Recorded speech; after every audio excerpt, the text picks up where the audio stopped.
We are going over Lions news, but we're going to talk about observations of practice that took place. Injury news as well, with players getting injured on the field. We're going to get into that. And it's finally a good showing for the Lions offense, so I'm excited to talk about practice because the defense been winning, and the offense gets a victory today. Let's get this thing started.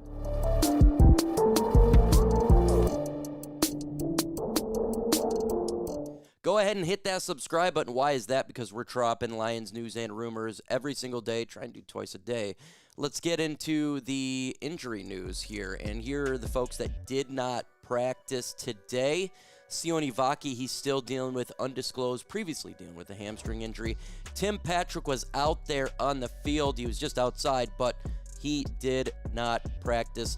Remember Lovett, he got hurt in preseason. He didn't practice. Tom Kennedy, Kristen Cullen, Pat O'Connor, Terrion Arnold, still dealing with the hamstring they had from last week.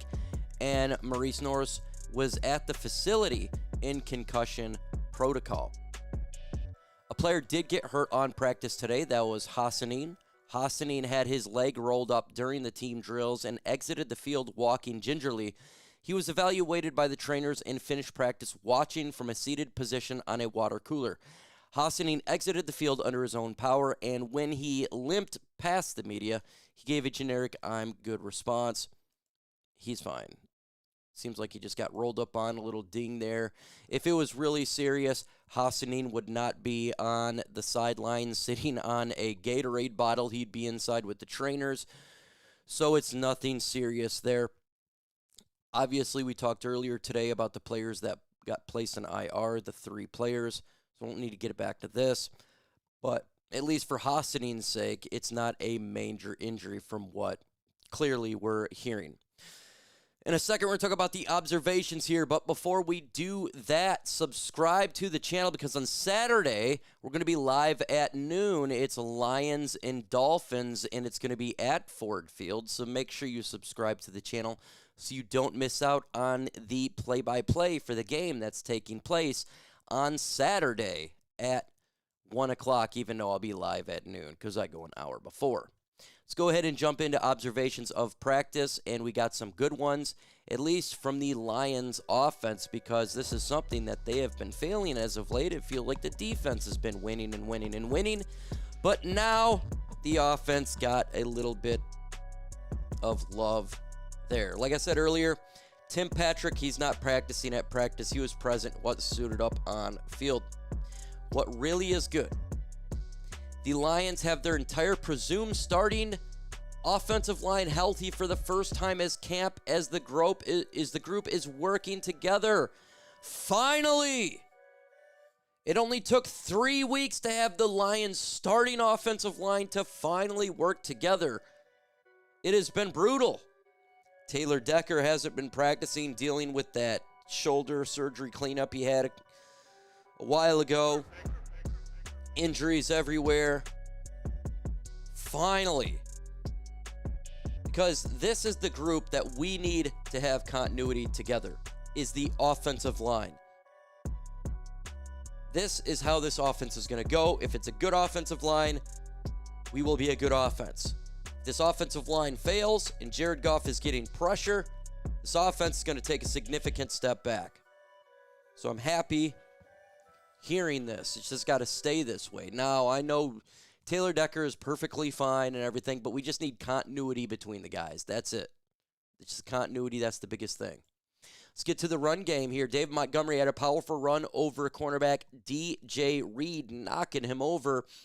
And we know what David Montgomery can do. He's bringing the power, and he's got power, and that's what has shown so far in camp and what he's been since he's been a Detroit Lion. Just the holes have been a little bit harder to get open this training camp than we've seen in previous. But he is doing what he needs to do, and that is good. But what's really good for this team is what Jared Goff has done in practice today, because Jared Goff hits Amon-Ra St. Brown for a touchdown with DJ Reed in coverage during the team's red zone 7-on-7 drills. Jared Goff was pretty surgical in today's practice, definitely won the game, and it wasn't just him. Even Hendon Hooker, Kyle Allen did well as well. the Lions' red zone period belonged to this offense here. Goff threw multiple touchdowns, while Allen and Hooker also helped the team get into the end zone during the drills. So the offense woke up a little bit. It's about time. We know that the defense is always going to be ahead of the offense. This is something that occurs in training camp for nearly every team. But our offense has been staggering. But if you look, it's getting better and better. This is something that we fully expect. And plus, having the offensive line together is a big deal. You know that Taylor Decker is better than Giovanni Manu. Even Dan Skipper has been injured, which it looks like he's starting to get a little bit healthier, and that's great because we need to have all our linemen with Colby Sorsdale going down, Urin going down. We need to have linemen start to come back. But you notice the offensive line gets a little better, but obviously the production gets better as well. So that's really it. We're going to be live for the game on Saturday. It's going to be noon. Subscribe so you don't miss out on the game play-by-play. It's really fun. Lions and Dolphins. Let's continue on here. The Lions are working in team period on stage practice with Goff connecting early passes with St. Brown and Kalif Raymond. The offense just continued to shine. Of course, St. Brown is doing his thing. This is something that happens every single practice. Now, we always talk about other players, but St. Brown is Mr. Consistent. I don't think he gets talked about enough just because he's just so consistent. So why is saying everything the same thing every single practice? Jared Goff hits Jameson Williams for a touchdown during the team drills. Jared Goff was throwing darts and showcasing that this offense can go deep, and it has been going deep. A lot of deep passes. But the offense won today in situational drills, and I'm happy they won in the red zone drills. That is the most important part, is getting touchdowns instead of field goals. And by the way, in a field goal drill, Jake Bates missed his field goal opportunity.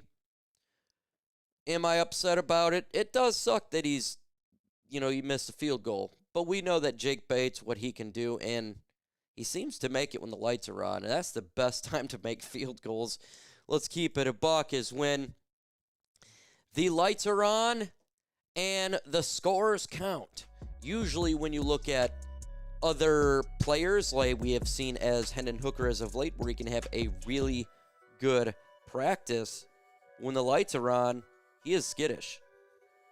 And that's something I want to talk about as well, because I was talking about this behind the scenes with Hendon Hooker, what's taking place with him. This is a big deal that's going to be coming across the Detroit Lions coaching staff and general manager Brad Holmes, is that backup quarterback position. What do you do with Hendon Hooker?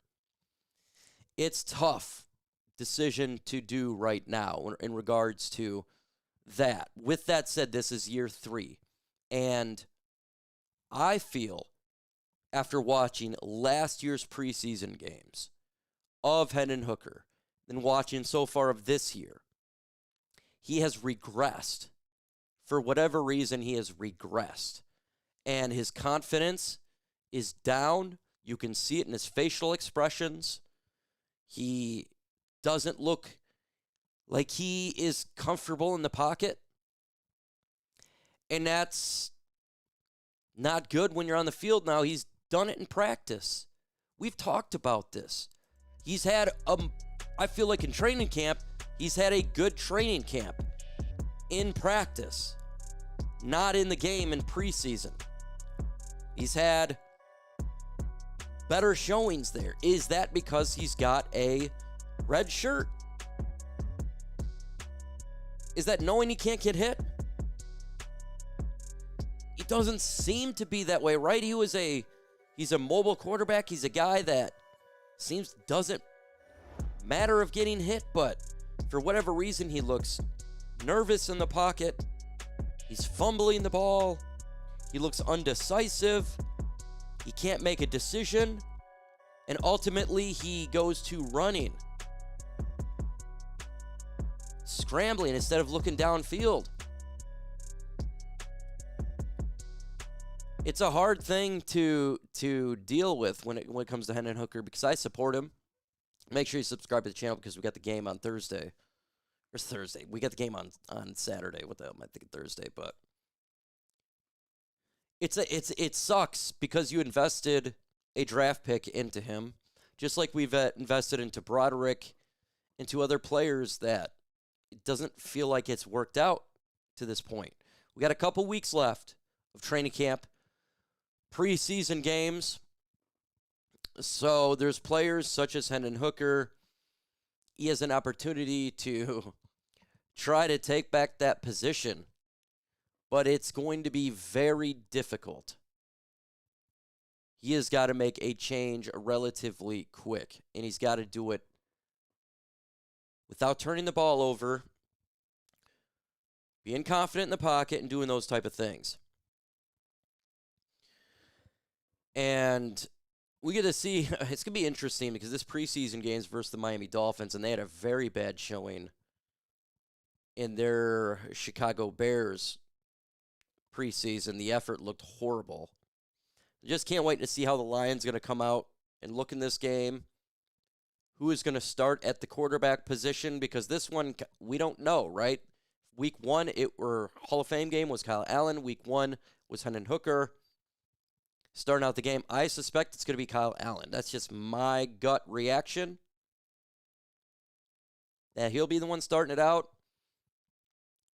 But at this point, we don't know at this point. So this up-and-coming game is pretty big in regards to the 53-man roster. And at least we can have a good idea of what's going on here, right? If you're seeing players that are playing...